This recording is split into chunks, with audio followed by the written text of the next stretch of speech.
ഇവരെല്ലാം പോയി, ബോട്ടെല്ലാം പോയി കഴിഞ്ഞിട്ട് ഒരു thank God they are gone എന്നും പറഞ്ഞൊരു പാർട്ടിയുണ്ട്. ഇത് ഈ എല്ലാ ഷോർ ടീമിൻ്റെ മാനേജേഴ്സും ക്രൂ എല്ലാം കൂടെ ചെയ്യുന്നൊരു പാർട്ടിയാണ്. ആ പാർട്ടിക്കകത്ത് ഒരു വോൾവേഡ് ഒരു ഒഫീഷ്യൽ വന്ന് എന്നോട് പറഞ്ഞത്, നീ ഇല്ലായിരുന്നെങ്കിൽ ഇത് ഭയങ്കര ഡിഫിക്കൽട്ടായിരുന്നേന്ന്. So I think that was a big pat on my back. Cochin port ട്രസ്റ്റിൻ്റെ ചെയർമാൻ നേവി ചീഫിന് ഒരു ലെറ്റർ അയച്ചു. And navy chief on the basis of that letter immediately എനിക്കൊരു നേവി ചീഫിൻ്റെ കമൻഡേഷൻ തന്നു. അപ്പം ഞാനോർത്ത് ശരി, വൺ പ്രൊജക്റ്റ് ഇസ് ഓവർ, തിരിച്ച് ആൻഡമാനിലേക്ക് പോകുന്നത്. പക്ഷേ അപ്പോഴേ എനിക്കൊരു കോൾ വന്നത് അഗൈൻ നേവിയുടെ ഹെഡ് ക്വാർട്ടേഴ്സിൽ നിന്ന്. സർ, സി വി രാമൻ്റെ മകൻ പ്രൊഫസർ രാധാകൃഷ്ണൻ ഒരു ബോട്ട് കൊണ്ട് ലോകം ചുറ്റിക്കറങ്ങുന്നുണ്ട്. അങ്ങേർക്ക് ക്രൂവിൻ്റെ ആവശ്യമുണ്ട്. നേവിക്ക് ഇതൊരു നല്ലൊരു ഓപ്പർച്യൂണിറ്റിയാണ്. വല്ലവരും ക്രൂ ആയിട്ട് പോവുകയാണെങ്കിൽ നേവിക്ക് കുറേ ട്രെയിനിങ് കിട്ടും. അപ്പോൾ എന്നോട് ചോദിച്ചു, നീ വോളണ്ടിയർ ചെയ്യുന്നതെന്ന്. ഞാൻ പറഞ്ഞു ഓഫ് കോഴ്സ്. അപ്പം ആൻഡമാനിലോട്ട് പോകുന്നതിന് പകരം എനിക്ക് അപ്പോഴും ഓർമ്മയുണ്ട്, ഞാൻ റേസ് വില്ലേജിലായിരുന്നു. അവിടുന്ന് ടിക്കറ്റ് ബുക്ക് ചെയ്തിട്ട് പോകുന്ന വഴിക്ക് തേവരയിലൊരു ഫോട്ടോഷോപ്പിൽ കയറിയിട്ട് വരാറുണ്ട്, ഷർട്ട് ഊരി ആ ഷർട്ട് ഇട്ടിട്ട് പാസ്പോർട്ട് വേണ്ടിയിട്ട് ഫോട്ടോ എടുത്ത് എന്നിട്ട് വീട്ടിൽ സാധനം എല്ലാം പാക്ക് ചെയ്ത് വെക്കാൻ പറഞ്ഞ് വീട്ടിലെത്തി എല്ലാം എല്ലാം എടുത്തിട്ട് നേരെ എയർപോർട്ടിലോടി. And I just caught the flight and I was in Delhi. അപ്പം ഞാൻ സലാലയിലെത്തി. പ്രൊഫസർ രാധാകൃഷ്ണൻ്റെ ബോട്ട് ജോയിൻ ചെയ്ത ക്രൂ ആയിട്ട്. ബോട്ടിൽ ഓൾറെഡി 2 ക്രൂ ഉണ്ടായിരുന്നു. ഒരു 25 വയസ്സ് പ്രായമുള്ള അമേരിക്കക്കാരനും ഒരു 55-60 വയസ്സുള്ള ഒരു കനേഡിയനും. ഞങ്ങൾ ബോട്ടെല്ലാം റെഡിയാക്കിയിട്ട് സെയിൽ ചെയ്യാൻ തുടങ്ങി. അപ്പോൾ ഞങ്ങൾ വെസ്റ്റ് വേർഡായിരുന്നു സെയിൽ ചെയ്യുന്നത്. ഫൈനൽ ഡെസ്റ്റിനേഷൻ ഇസ്രായേലായിരുന്നു. ഇസ്രായേലിൽ നിന്ന് ഞാൻ തിരിച്ചു വരും. പിന്നെ അവർ വേറെ വല്ല ക്രൂ തേടിയിട്ട് അവരുമായിട്ട് ഈ സർക്കംനാവിഗേഷൻ കണ്ടിന്യൂ ചെയ്യും. അപ്പം സ്റ്റാർട്ടിങ് തൊട്ട് ബോട്ടിന് ചെറിയ ചെറിയ പ്രോബ്ലംസ് തുടങ്ങി. ഫൈനലി ഞങ്ങൾ മുക്കല്ല എന്ന് പറഞ്ഞ് യമനിലൊരു മുക്കല്ല എന്ന് പറഞ്ഞൊരു ടൗണിൽ സ്റ്റോപ്പ് ചെയ്തു. അവിടെ ആങ്കർ ഇട്ട്. ബോട്ടിൻ്റെ റിപ്പയർ ഒന്നും ചെയ്യാൻ പറ്റില്ല. 5 ദിവസം വെയിറ്റ് ചെയ്തൊന്നും ചെയ്യാൻ പറ്റില്ല. അവിടെ നിന്ന് ഒരു ടെക്നിക്കൽ ഹെൽപ്പില്ലായിരുന്നു. പക്ഷേ ആ സ്റ്റോപ്പ് പറഞ്ഞാൽ എനിക്ക് ഈ മുക്കല്ല എന്ന് പറഞ്ഞ സ്ഥലം നല്ലതായിട്ടൊന്ന് കാണാൻ പറ്റി. അവിടുന്ന് പിന്നെ ഞങ്ങൾ സെയിലിംഗ് കണ്ടിന്യൂ ചെയ്ത് ഞങ്ങളോർത്ത് ഏഡനിലെത്തിയാൽ അവിടെ റിപ്പയർ ഫെസിലിറ്റീസ് കിട്ടുമെന്ന്. ഇവിടുന്ന് സെയിൽ ചെയ്ത് ഫൈനലി ഏഡനിലെത്തി. ഏഡനിൽ റിപ്പയർ ഫെസിലിറ്റീസ് ഒന്നും ഇല്ലായിരുന്നു. കുറേ ദിവസം വെയിറ്റ് ചെയ്തു, ഏകദേശം 10-15 ദിവസം വെയിറ്റ് ചെയ്തു. ഫൈനലി ഞാൻ നേവിയുടെ ഹെഡ് ക്വാർട്ടേഴ്സിനോട് പറഞ്ഞു എന്നെ തിരിച്ചു വിളിക്കാനായിട്ട്. കാരണം ഇവിടെ വെറുതെ കിടന്നിട്ട് കാര്യമില്ലല്ലോ. എൻ്റെ അടുത്ത് വിസ ഇല്ല, പൈസയില്ലായിരുന്നു, ബോട്ടിടാൻ സ്ഥലമില്ല, കുളിക്കാൻ വെള്ളമില്ല. കുളിക്കണമെങ്കിൽ ഞങ്ങൾ കടലിലോട്ട് ചാടിയാണ് കുളിച്ചുകൊണ്ടിരുന്നത്. ഫൈനലി നേവി എൻ്റെ റിക്വസ്റ്റ് അപ്രൂവ് ചെയ്തു. ഞാൻ ഫ്ലൈറ്റ് പിടിച്ച് തിരിച്ച് വയ ബോംബെ ഡൽഹിക്ക് പോകുമായിരുന്നു. പക്ഷേ ആ ഫ്ലൈറ്റ് ക്യാൻസലായിപ്പോയി. അടുത്ത ഫ്ലൈറ്റ് പിന്നെ വയ സന ആയിരുന്നു. അപ്പം thanks to this little problem എനിക്ക് യമൻ്റെ ക്യാപിറ്റൽ സന ഒന്ന് കാണാൻ പറ്റി. സനയിൽ ഒരു ദിവസം ഹോൾട്ട് ഉണ്ടായിരുന്നു. ഞാൻ ഒന്ന് വണ്ടിയെടുത്ത് സന കണ്ട് അവിടുന്ന് തിരിച്ച് ഡൽഹിക്ക് വന്ന് ഡൽഹിയിൽ നിന്ന് ഞാൻ തിരിച്ച് ആൻഡമാനിലേക്ക് പോകുന്നത്. പക്ഷേ അപ്പോഴാണ് നേവിയുടെ ഹെഡ് ക്വാർട്ടേഴ്സ് എന്നോട് ചോദിച്ചത്, ഒരു നേവൽ ഓഫീസർ ഒറ്റയ്ക്ക് ബോട്ടെടുത്ത് ലോകം ചുറ്റിക്കറങ്ങുന്നുണ്ട്, അങ്ങേർക്ക് ഒരു അസിസ്റ്റൻറ്റിൻ്റെ ആവശ്യമുണ്ട്, നീ വോളണ്ടിയർ ഒന്ന് ചോദിച്ചു. അപ്പോൾ ഞാൻ ഇമ്മീഡിയറ്റ്ലി വോളണ്ടിയർ ചെയ്തു. ഞാൻ മാത്രമല്ലായിരുന്നു, വേറെ 3 പേരും കൂടെ വോളണ്ടിയർ ചെയ്തായിരുന്നു. പക്ഷേ എൻ്റെ ഈ എക്സ്പീരിയൻസ് കാരണം അവരെന്നെ സെലക്ട് ചെയ്തിട്ട് ഈ ബോട്ടിൽ അപ്പോയിൻറ്റ് ചെയ്തു സ്കിപ്പറിൻ്റെ അസിസ്റ്റൻ്റായിട്ട്. ഷോർ സപ്പോർട്ട് എന്ന് പറയും, ഷോർ സപ്പോർട്ടായിട്ട് തന്നെ അവിടെ അപ്പോയിൻറ്റ് ചെയ്തു. ഈ സ്കിപ്പറിൻ്റെ പേര് ക്യാപ്റ്റൻ ദിലീപ് ദോണ്ടയായിരുന്നു. അപ്പം നേവിക്ക് ആ സമയത്തൊരു സർക്കംനാവിഗേഷൻ്റെ പ്ലാൻ ഉണ്ടായിരുന്നു. അവർ ഓൾറെഡി ക്യാപ്റ്റൻ ദോണ്ടനെ സ്കിപ്പറായിട്ട് സെലക്ട് ചെയ്തായിരുന്നു. ഞാൻ അങ്ങേരുടെ അസിസ്റ്റൻ്റായിട്ട് ജോയിൻ ചെയ്തു. ബോട്ട് ഗോവയിലാണ് കൺസ്ട്രക്ട് ചെയ്തത്. ബോട്ട് ഗോവയിൽ തന്നെയായിരുന്നു വെച്ചതും. ഞാൻ അവിടെ ജോയിൻ ചെയ്തത്. അപ്പോൾ ഇനിഷ്യലി ജോയിൻ ചെയ്തപ്പോഴത്തേക്ക് സെയിലിംഗ് എനിക്കറിയാം. പക്ഷേ ഇതെന്ന് വെച്ചാൽ വലിയ ബോട്ടാണ്, 56 അടിയുടെ ബോട്ടാണ്. ഇതിനകത്ത് എൻജിനുണ്ട്. ഞാൻ പറഞ്ഞില്ലേ ഈ സിംഗിൾ എഞ്ചിൻ എയർക്രാഫ്റ്റും മൾട്ടി എഞ്ചിൻ എയർക്രാഫ്റ്റും തമ്മിലുള്ള വ്യത്യാസം. ചെറിയ ബോട്ട് സെയിൽ ചെയ്യാൻ കുറേ കൂടെ എളുപ്പമാണ്. പക്ഷേ അതിൻ്റെ റേഞ്ചില്ല. നമുക്ക് വേണമെങ്കിൽ ഒരു 2-3 മണിക്കൂർ അവിടെ തന്നെ കറങ്ങിയിട്ടൊക്കെ വരാം. ചെറിയ ബോട്ട് സെയിൽ ചെയ്യാനായിട്ട് നമുക്ക് ഫിസിക്കൽ എനർജിയൊക്കെ കുറേ കൂടെ വേണം. അതിന് ഓട്ടോ പൈലറ്റ് ഇല്ല, എല്ലാ കൺട്രോൾസും മാനുവലാണ്. കാറ്റിൻ്റെ ഡയറക്ഷൻ 5 ഡിഗ്രി ചേഞ്ച് ചെയ്ത് നമ്മൾ അത് അണ്ടർസ്റ്റാൻഡ് ചെയ്തിട്ട് അതനുസരിച്ച് കണ്ടിന്യൂസ് അഡ്ജസ്റ്റ്മെൻറ്റ് ചെയ്തുകൊണ്ടിരിക്കണം. വലിയ ബോട്ടെന്ന് വെച്ചാൽ യുനോ നമ്മൾ 2-3 മണിക്കൂറിനിട്ടല്ല സെയിൽ ചെയ്യുന്നത്. ഒരു പ്രാവശ്യം ഇറങ്ങിയാൽ നമുക്ക് വേണമെങ്കിൽ ലോകം ചുറ്റി കറങ്ങിട്ട് തിരിച്ചു വരാം. പക്ഷേ അങ്ങനത്തെ ഒരു യുനോ കേപ്പബിലിറ്റി ഉള്ള ബോട്ട് ഉണ്ടാക്കാനായിട്ട് ബോട്ടിൻ്റെ ഈ സിസ്റ്റംസ് കുറേ കോംപ്ലിക്കേറ്റ് ആവും. ബോട്ടിനകത്തൊരു എൻജിനുണ്ട്, ജനറേറ്ററുണ്ട്, ഓട്ടോ പൈലറ്റിൻ്റെ കമ്പ്യൂട്ടേഴ്സ് ഉണ്ട്, ഓട്ടോ പൈലറ്റ് ഉണ്ട്, കുക്കിങ്ങിൻ്റെ ഫെസിലിറ്റി ഉണ്ട്, വെള്ളം ഉണ്ടാക്കാനുള്ള RO പ്ലാന്റ് ഉണ്ട്, ഈ ഫുൾ ഇലക്ട്രിസിറ്റി സപ്ലൈ ആയിട്ട് ഒരു ഇലക്ട്രിക്കൽ സിസ്റ്റം ഉണ്ട്, നാവിഗേഷന് വേണ്ടിയിട്ട് ഇലക്ട്രോണിക് ചാർട്ട് ഉണ്ട്, കമ്മ്യൂണിക്കേഷന് വേണ്ടിയിട്ട് സാറ്റലൈറ്റ് ഫോൺ ഉണ്ട്, സാറ്റലൈറ്റ് ഇൻ്റർനെറ്റ് ഉണ്ട്, പിന്നെ ഇൻമാർസാറ്റ് ഉണ്ട്, ഇൻമാർസാറ്റ് മിനിസി ഉണ്ട്, പിന്നെ വല്ലവരോടും you know line of sight communicate ചെയ്യാനായിട്ട് VHF ഉണ്ട്. അപ്പം യുനോ ടെക്നിക്കലി ഇത് കോംപ്ലിക്കേറ്റ് ആയിക്കൊണ്ടിരിക്കുക. ഒരു ചെറിയ എൻ്റർപ്രൈസ് ഞാൻ ചെയ്യുവാണെങ്കിൽ അതിനായിട്ട് 100 കിലോ വെയിറ്റ് ഉണ്ട്, ലേസറിന് 70 കിലോ വെയിറ്റ് ഉണ്ട്. പക്ഷേ ഈ ബോട്ടിന് 23 ടണ്ണാണ് വെയിറ്റ്. അപ്പം you know you can see that big difference in the size and everything. ലേസറിൻ്റെ സെയിലിൻ്റെ ഏതാണ്ട് ചിലപ്പോൾ ഐ തിങ്ക് 70 സ്ക്വയർ മീറ്റർ അങ്ങനെ ഏതാണ്ട് ഒരു ചെറിയ സൈസേ ഉള്ളൂ. ഈ ബോട്ടിൻ്റെ ഒരു സെയിൽ 2500 സ്ക്വയർ ഫീറ്റാണ്. ഇത്രയും വലിയൊരു വീട്ടിൽ ഞാൻ താമസിച്ചിട്ട് പോലും ഇല്ല ഒരിക്കലും. ക്യാപ്റ്റൻ തോണ്ടെ ബോട്ടിനെ ഏൽപ്പിച്ച് യുനോ ഡൽഹിക്ക് വരുന്ന അല്ലെങ്കിൽ ബോംബെക്ക് പോകും അഡ്മിനിസ്ട്രേറ്റീവ് വർക്കിനൊക്കെ. അപ്പോൾ ഈ ബോട്ടിൻ്റെ കൺസ്ട്രക്ഷൻ കംപ്ലീറ്റ് ചെയ്യുക, ചെറിയ ചെറിയ യുനോ ഫൈനൽ ടച്ചസ് എല്ലാം കൊടുക്കുന്ന എല്ലാം അതിൻ്റെ റെസ്പോൺസിബിലിറ്റി എൻ്റെ ആയിരുന്നു. വർക്കേഴ്സ് ഉണ്ടായിരുന്നു, പക്ഷേ റെസ്പോൺസിബിലിറ്റി എൻ്റെ ആയിരുന്നു. ഈ ബോട്ട് നിർമ്മിച്ചത് ഗോവയിൽ Aquarius fibre glass private limited എന്നായിരുന്നു അതിൻ്റെ പേര് അന്ന് ആ കമ്പനിയുടെ. അത് പിന്നെ അക്വേറിയസ് ഷിപ്പ്യാർഡായി മാറി. നേവിയുടെ ഒരു യുനോ കണ്ടീഷൻ ഉണ്ടായിരുന്നു ഈ പ്രൊജക്റ്റിന് വേണ്ടിയിട്ട്. ഈ പ്രൊജക്റ്റിൽ കൺസ്ട്രക്ട് ചെയ്യുന്ന ബോട്ട് ഇന്ത്യയിൽ കൺസ്ട്രക്റ്റഡ് ആയിരിക്കണം, നമ്മൾ ഫോറിനിൽ നിന്ന് ബോട്ട് മേടിക്കരുത്. അപ്പം സ്റ്റാൻഡേർഡ് യുനോ ഒരു പ്രൊസീജിയറുണ്ട്. ആദ്യം ഒരു ബഡ്ജറ്റ് ഉണ്ടാക്കിയിട്ട് അതിന് അപ്രൂവലിന് വേണ്ടിയിട്ട് പോകണം. അതെല്ലാം നേവൽ ഹെഡ്ക്വാർട്ടേഴ്സ് ചെയ്ത്. ആ സമയത്ത് ഡിഫൻസ് മിനിസ്റ്റർ പ്രണബ് മുഖർജി ആയിരുന്നു. അങ്ങേരുടെ അടുത്ത് ഈ പ്രപ്പോസൽ പോയപ്പോൾ ഇമ്മീഡിയറ്റ്ലി അവർ മൊത്തം പ്രൊജക്റ്റിന് വേണ്ടിയിട്ട് 6 കോടി രൂപ സാങ്ഷൻ ചെയ്തു. ഈ 6 കോടിയിൽ ബോട്ട് കൺസ്ട്രക്ട് ചെയ്യണം, അത് കഴിഞ്ഞിട്ട് ക്യാപ്റ്റൻ തോണ്ടെ ലോകം ചുറ്റി കറങ്ങണം, അങ്ങേരുടെ ട്രെയിനിങ് ചെയ്യണം, അത് കഴിഞ്ഞിട്ട് ലോകം ചുറ്റി കറങ്ങണം. അങ്ങേരുടെ പ്ലാൻ, നേവിയുടെ പ്ലാൻ അനുസരിച്ച് ഈ പ്രൊജക്റ്റിൽ അങ്ങേര് 4 അടുത്ത് നിർത്തും. അപ്പം ആ സ്റ്റോപ്പ് ഓവറിൻ്റെ എക്സ്പെൻസസ് ഇതെല്ലാം കൂടെ കൂട്ടിയിട്ട് ഒരു 6.25 crores ഏതാണ്ട് നേവി ഗവൺമെൻറ് സാങ്ഷൻ ചെയ്തു ഈ പ്രൊജക്റ്റിന് വേണ്ടിയിട്ട്. ഈ പ്രൊജക്റ്റിൻ്റെ പേരായിരുന്നു സാഗർ പരിക്രമ. ഇത് തുടങ്ങിയത് അഡ്മിറൽ മനോഹർ റാവട്ടി എന്ന് പറഞ്ഞൊരു റിട്ടയർഡ് അഡ്മിറലായിരുന്നു.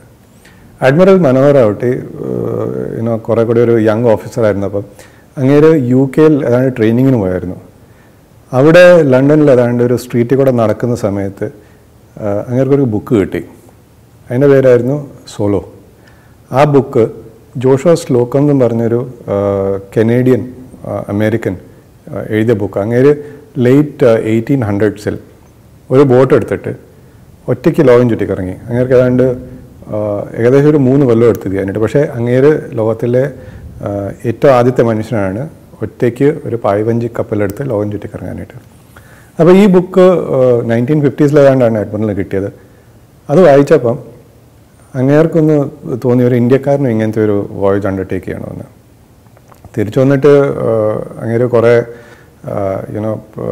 കുറേ ട്രൈ ചെയ്തു. കുറേ കോർപ്പറേറ്റ് ഹൗസസിനെ പെറ്റീഷൻ ചെയ്തു സ്പോൺസർഷിപ്പിന് പൈസ തരാനായിട്ട്.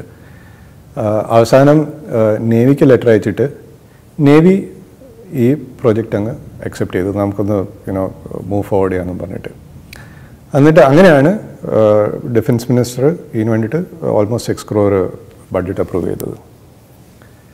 അപ്പോൾ ഈ 6 crore ഏകദേശം ഒരു 4 കോടി ബോട്ടിൻ്റെ കൺസ്ട്രക്ഷന് വേണ്ടിയിട്ട് മാറ്റി വെച്ചിരുന്നു. ബോട്ട് ഗോവയിൽ അക്വേറിയസ് ഷിപ്പ്യാർഡിലാണ് കൺസ്ട്രക്ട് ചെയ്തത്.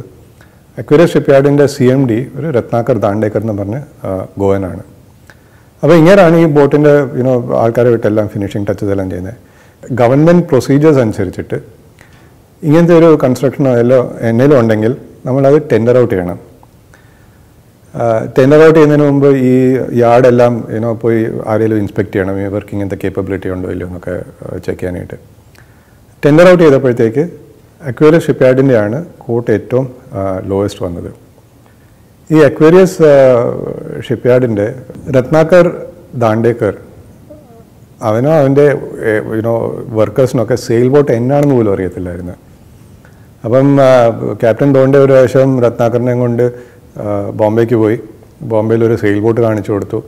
എന്നിട്ട് എക്സ്പ്ലെയിൻ ചെയ്തത് ഇതാ കൊടിമരം, ഇതാ അതിൻ്റെ ബൂം, ഇവിടെയാണ് അതിൻ്റെ സെയിൽ പോകുന്നത്, ഇവിടെയാണ് ഉറങ്ങുന്നത് ഇരിക്കുന്നത് എല്ലാം പറഞ്ഞ്. അങ്ങനെയാണ് ആദ്യമായിട്ട് രത്നാകർ ഒരു സെയിൽ ബോട്ട് കാണുന്നത്.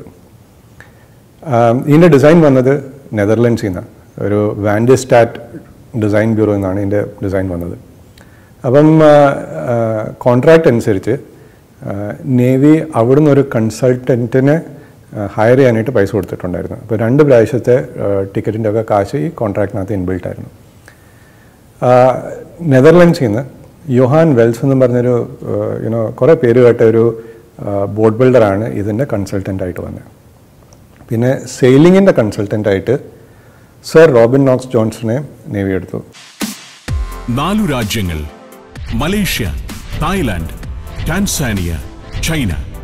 അവിടുത്തെ വിശദമായ കാഴ്ചകളും അനുഭവങ്ങളുമായി ഇതാ സഞ്ചാരം 12ാം വോളിയം പെൻഡ്രൈവിൽ. സഞ്ചാരം വോളിയം നമ്പർ 12. ഫുൾ HDയിലുള്ള ഈ അപൂർവ ദൃശ്യയാത്രാ വിവരണ ശേഖരം സ്വന്തമാക്കാൻ 99554422 എന്ന നമ്പറിലേക്ക് സഞ്ചാരം എന്ന് SMS ചെയ്യൂ. സർ റോബിൻ നോക്സ് ജോൺസണിൻ്റെ അങ്ങനത്തെ ഒരു വളരെ ഇൻട്രസ്റ്റിംഗ് സ്റ്റോറിയാണ്. റോബിനാണ് ഏറ്റവും ആദ്യം ഒറ്റയ്ക്ക് ഒരിടത്തും നിർത്താതെ ഒരു പായ്വഞ്ചി കപ്പലിൽ ലോകം ചുറ്റിക്കറങ്ങിയത്. അങ്ങനെ അത് ചെയ്ത് 1968 ഗോൾഡൻ ഗ്ലോബ് റേസിൻ്റെ പാർട്ടിസിപ്പൻ്റ് ആയിട്ടാണ്. അപ്പോൾ അങ്ങനെക്കുറിച്ച് ഞാൻ പിന്നെ പറയാം. പക്ഷേ ബേസിക്കലി ഇതായിരുന്നു ടീം. അഡ്മിറൽ അവട്ടി എല്ലാം ഒന്ന് ഓവർസീ ചെയ്യാനായിട്ട്, ക്യാപ്റ്റൻ ദോണ്ടെ ബോട്ട് കൊണ്ട് ലോകം ചുറ്റിക്കറങ്ങും, രത്നാകർ ബോട്ട് കൺസ്ട്രക്ട് ചെയ്ത്, യോഹാൻ വെൽസ് കൺസൾട്ടൻസി കൊടുത്തു, പിന്നെ റോബിൻ നോക്സ് ജോൺസ്റ്റൺ ഇതിൻ്റെ സെയിലിങ്ങിന് വേണ്ടിയിട്ടൊക്കെ കുറേ ഹെൽപ്പ് ചെയ്തു. കോൺട്രാക്റ്റ് കിട്ടി, ബോട്ട് കൺസ്ട്രക്ട് ചെയ്തു. റോബിൻ ഒരു പ്രാവശ്യം ഇന്ത്യയിൽ വന്നിട്ട് ബോട്ടെല്ലാം ചെക്ക് ചെയ്തു, കുറേ മോഡിഫിക്കേഷൻസ് സജസ്റ്റ് ചെയ്തു. അപ്പോൾ ഈ ചെറിയ ചെറിയ മോഡിഫിക്കേഷൻസ് അതെല്ലാം അവർ ഇൻകോപ്പറേറ്റ് ചെയ്യായിരുന്നു. അപ്പോഴാണ് ഞാൻ ഈ പ്രോജക്റ്റിലോട്ട് ജോയിൻ ചെയ്യുന്നത്. നേവി അപ്പോഴത്തേക്ക് ബോട്ട് അക്സെപ്റ്റ് ചെയ്തായിരുന്നു. അപ്പോൾ ഈ ബോട്ട് ജോയിൻ ചെയ്യുമ്പോൾ എനിക്ക് ബോട്ടിനെ കുറിച്ച് ഒന്നും അറിയത്തില്ല. എന്നാ ചെയ്യേണ്ടത്, എങ്ങനെയാണ് കൺസ്ട്രക്ട് ചെയ്ത് ഒരു ഐഡിയ ഇല്ലായിരുന്നു. അപ്പം എനിക്ക് അറിയാവുന്നത് വെച്ച് തുടങ്ങി. എനിക്ക് തൂത്തുവാരി തുടയ്ക്കാൻ അറിയാമായിരുന്നു. അപ്പോൾ എല്ലാ ദിവസവും രാവിലെ ചെന്നിട്ട് ബോട്ട് തൂത്തുവാരി തുടയ്ക്കും, ടോയ്ലറ്റ് എല്ലാം ക്ലീൻ ചെയ്യും, ബോട്ടെല്ലാം തൂത്തുവാരി തുടയ്ക്കും. റോപ്പ് വർക്ക് കുറച്ച് അറിയാമായിരുന്നു. അപ്പം കയറിൻ്റെ എണ്ണയിൽ പണിയുണ്ടെങ്കിൽ ഞാൻ ചെയ്യും. പിന്നെ പ്രൊഫസർ രാധാകൃഷ്ണൻ അങ്ങനെ കണ്ടുപഠിച്ച ഒരു കാര്യമുണ്ട്. അങ്ങേര് ലിസ്റ്റ് ഉണ്ടാക്കും. എന്നേലും ചെറിയ വലിയ കാര്യം ഉണ്ടെങ്കിൽ അങ്ങനെ ആ ഡയറിക്കകത്ത് ഇങ്ങനെ കണ്ടിന്യൂസ്ലി കുറിച്ചിടും.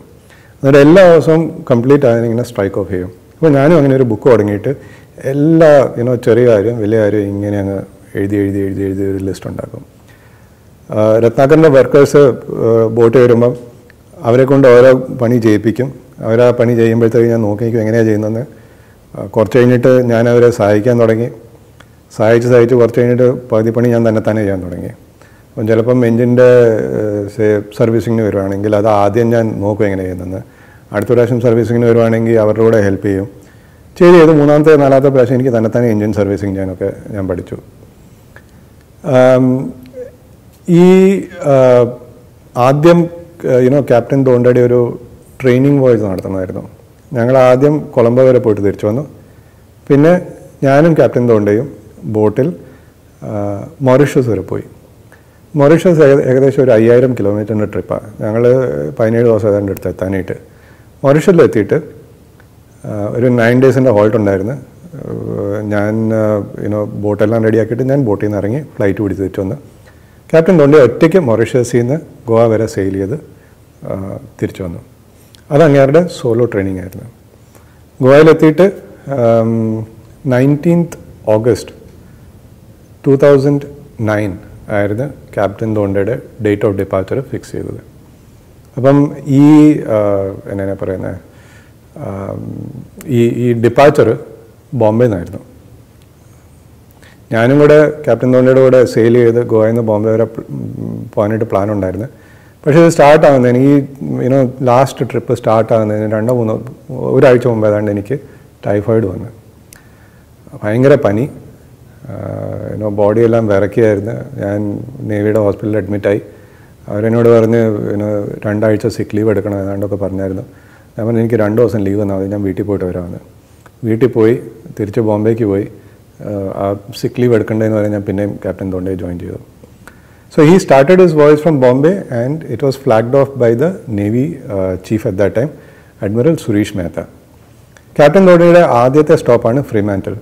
ഫ്രീമാന്റിൽ ഓസ്ട്രേലിയയുടെ വെസ്റ്റ് കോസ്റ്റിൽ വരും. പേർത്ത് എന്ന് പറഞ്ഞ ടൗണിൻ്റെ സിറ്റിയുടെ പോർട്ടാണ് ഫ്രീമാന്റിൽ. അപ്പം ബോംബെയിൽ നിന്ന് ഫ്രീമാന്റിൽ വരെ ഉള്ള ഡിസ്റ്റൻസ് ഏകദേശം 4500 നോട്ടിക്കൽ മൈൽ. അപ്പോൾ ഒരു 8000-9000 കിലോമീറ്ററാണ് ഡിസ്റ്റൻസ്. ഇത് കവർ ചെയ്യാനായിട്ട് അങ്ങനെ 35-40 ദിവസം കണ്ട് എടുത്തു. ഫ്രീമാന്റിൽ എത്തിയപ്പം നേവിനെ അവിടെ അയച്ചു ബോട്ടിൻ്റെ എല്ലാം പ്രിപ്പറേഷൻസ് എല്ലാം ചെയ്യാനായിട്ട്. കുറേ ചെറിയൊരു ഡാമേജ് എല്ലാം ഉണ്ടായിരുന്നു, ഡിഫക്റ്റ് ഉണ്ടായിരുന്നു. അതെല്ലാം ആൾക്കാരെ വിളിച്ച് എല്ലാം ക്ലിയർ ചെയ്ത് ക്യാപ്റ്റൻ ധോണി അവിടുന്ന് ഇറങ്ങി ലിറ്റിൽട്ടൺ, ക്രൈസ്റ്റ് ചർച്ചിൻ്റെ പോർട്ടാണ് ലിറ്റിൽട്ടൺ, ന്യൂസിലൻഡിൽ. അവിടെ സ്റ്റോപ്പ് ചെയ്തു. ഇതേതാണ്ട് 19 ദിവസത്തെ യാത്രയായിരുന്നു. നേവിനെ അവിടോട്ടും വിട്ടു. അവിടെ നിന്ന് ഇറങ്ങിയിട്ട് പസഫിക് ക്രോസ് ചെയ്തിട്ട് സൗത്ത് അറ്റ്ലാന്റിക്കിൽ, കേപ്പ് ഹോണും കൂടെ റൗണ്ട് ചെയ്തിട്ട് സൗത്ത് അറ്റ്ലാന്റിക്കിൽ ഫോക്ലൻഡ് ഐലൻഡ്സിൽ പോർട്ട് സ്റ്റാൻലി എന്ന പോർട്ടിലാണ് അങ്ങേരുടെ നെക്സ്റ്റ് സ്റ്റോപ്പ്. ഞാൻ ഷോർ സപ്പോർട്ടായിട്ട് പോർട്ട് സ്റ്റാൻലിയിലും എത്തി. പിന്നെ ക്യാപ്റ്റൻ ധോണിയെ കേപ്പ് ടൗണിൽ സ്റ്റോപ്പ് ചെയ്തു. നേവിനെ കേപ്പ് ടൗണിലോട്ടും വിട്ടു. ആൻഡ് ഫൈനലി ഓൾമോസ്റ്റ് 270 ദിവസം കഴിഞ്ഞിട്ട് ക്യാപ്റ്റൻ ധോണിയെ 19th May 2010 തിരിച്ച് ബോംബെയിലെത്തി. അപ്പോൾ അതോടെ നേവിയുടെ ആദ്യത്തെ single handed circumnavigation was declared success. Captain ധോണിയെ I think by that time ലോകത്തിൽ ഏകദേശം 200 പേരാണ് ഏതാണ്ടേ ഉണ്ടായിരുന്നുള്ളൂ ഒറ്റയ്ക്ക് നിർത്തിയിട്ടോ നിർത്താതെയോ ലോകം ചുറ്റിക്കറങ്ങാനായിട്ട്. അത് ക്യാപ്റ്റൻ ധോണി ഇങ്ങനെ സർക്കം നാവിഗേഷൻ ചെയ്ത ഇടയ്ക്ക് എനിക്കും പ്ലെയിനിലൊന്ന് സർക്കം നാവിഗേഷൻ ചെയ്യാൻ കിട്ടി.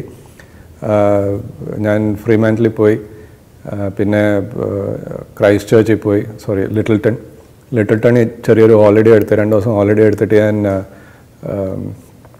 ഈ ലേക്ക് ടെക്കാപ്പോ ആൻഡ് മൗണ്ട് കുക്ക് ഏരിയ ഒക്കെ ഒന്ന് ട്രെക്കിങ്ങിന് പോയി. അവിടുന്ന് പിന്നെ പോർട്ട് സ്റ്റാൻലിയിൽ എത്തിപ്പറ്റാനായിട്ട് എനിക്ക് ഇന്ത്യയിൽ നിന്ന് ജർമ്മനി പോയി, ജർമ്മനിയിൽ നിന്ന് സ്പെയിനിൽ നിന്ന് ചിലിയിൽ സാന്റിയാഗോ ലാൻഡ് ചെയ്ത്, പിന്നെ പാറ്റഗോണിയ ലാൻഡ് ചെയ്ത് അവിടെ നിന്നാണ് ഫൈനലി ഫോക്ലൻഡ് ഐലൻഡിൽ എത്തിയത്. ഫോക്ലൻഡ് ഐലൻഡ് എന്ന് വെച്ചാൽ അതൊരു വളരെ ഒരു ഡിഫറെൻറ്റ് പ്ലേസാണ്. അവിടെ ആ മണ്ണിന് തീ പിടിക്കും. അത് it can be used as A fuel. കാരണം ആ മണ്ണ് തന്നെ ഒരു കോളിൻ്റെ ഒരു ഫോമാണ്. അപ്പോൾ ഒരാളുടെ വീട്ടിൽ പോയപ്പോൾ അവർ ഈ ബിസ്ക്കറ്റ് ഉണ്ടാക്കുന്നുണ്ടായിരുന്നു, ബിസ്ക്കറ്റും കേക്കൊക്കെ ഉണ്ടാക്കുന്നുണ്ടായിരുന്നു. അവർ ഇങ്ങനെ മണ്ണ് വാരി അങ്ങ് അടുപ്പയിലോട്ട് ഇടുമ്പോഴത്തേക്ക് അത് കത്തി അങ്ങ് വേറൊരു ഫ്യൂലിൻ്റെ ആവശ്യമില്ല. അവിടെ ഒരു മരം പോലും ഗ്രോ ചെയ്യത്തില്ല.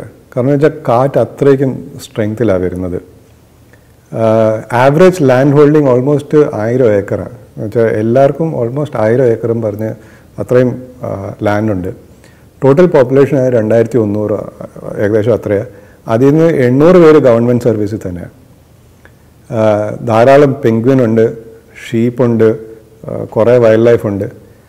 ക്യാപ്റ്റൻ ധോണി ഇറങ്ങിയത് ഒരു മണ്ടേക്കാണ്.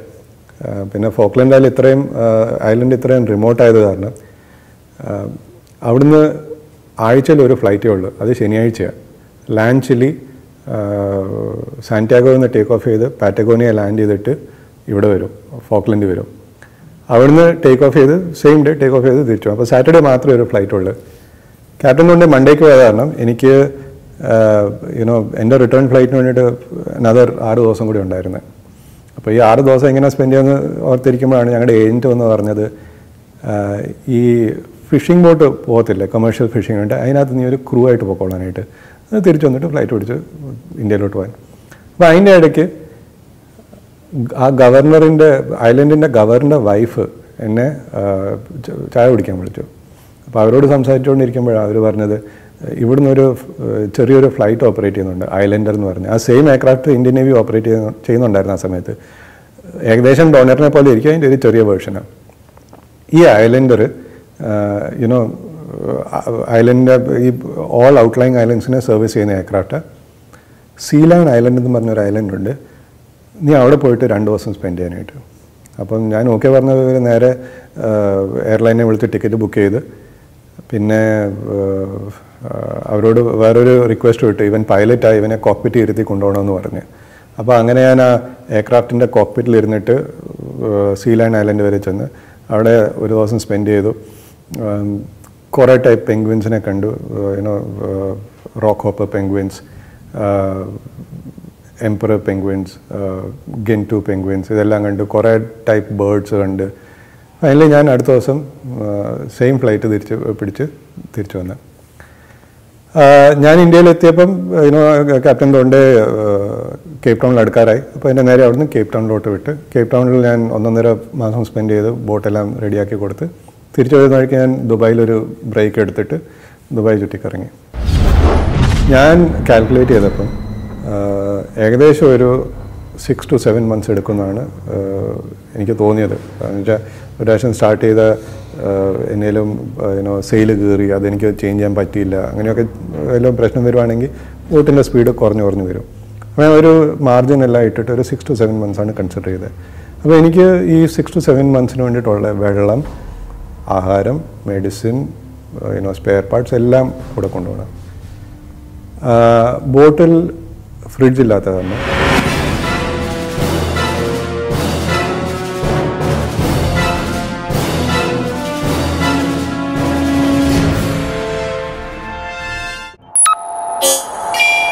What?